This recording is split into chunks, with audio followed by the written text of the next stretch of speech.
This is Larry Bodine, and today we're very lucky to have our guest all the way from Boston, Scott O'Connell, who is a partner with Nixon Peabody, and he's also co-chair of the litigation department at the firm.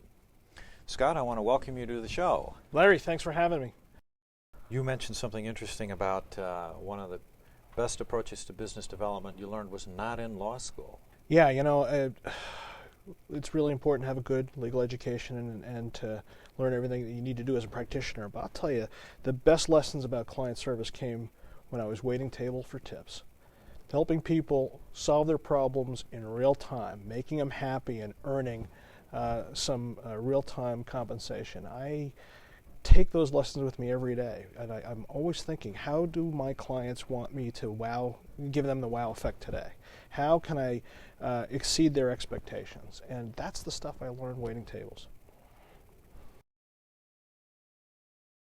In your opinion, whose job is it to develop new business for lawyers? Is it the marketing department, or is it the attorneys who are looking for the business? Oh, it's always the attorneys, always. It starts and ends with the attorneys. If you don't have a good product to sell, the best marketing people in the world can't help you.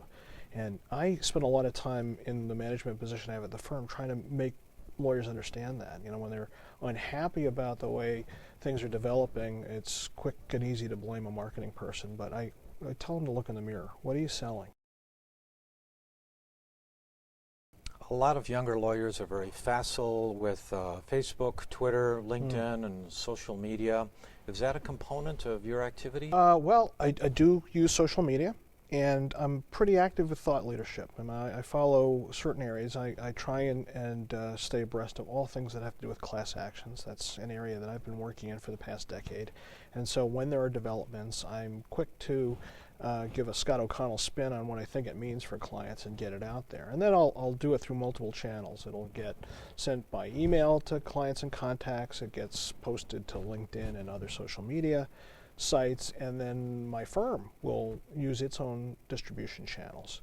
When I speak, I often have the videotapes posted to YouTube's, and I usually pick an area that I want to be known for. Again, class actions is what I've mostly spent time on recently, or crisis management and intervention, corporate reputation work.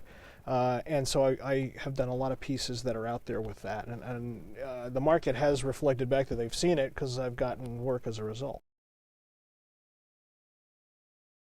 What would you tell younger lawyers who are sort of starting their careers and they don't really know what to do, but they do know that they'd like to build a practice? Well, be out of your office, meet a lot of people. That's just a truism no matter what you ultimately decide to do. Be around decision makers and good things will happen. But develop a specialization. Try and focus your energies in an area. And I know that's really hard for lawyers. They don't know what the next great wave is going to be or what people will value. But there is something about the discipline of learning something, mastering it, maybe only knowing 2 more things than the next guy, but the market recognizes you for that kind of leadership. And that allows you to purposefully go to market with something. And that's when really cool things happen. People start to refer to you as an expert in an area. You get opportunities in the media to comment on things, and you really differentiate yourself. And you can reinvent yourself many times during your career with a specialization. So it's important to give people confidence that just because you're going to spend the next couple of years of your life focusing on this, it's not necessarily your career, and you can change and you can move. But it's that type of purposeful activity that makes a difference. When you're trying to be all things to all people, you're not differentiating yourself, and the market doesn't know what you stand for, what you're about, and how they can use you. So I think it's really important to push people to that level of specificity. What do you want to be known for? Well, that's terrific advice. We've been talking with Scott O'Connell, who's a partner in Boston with Nixon Peabody.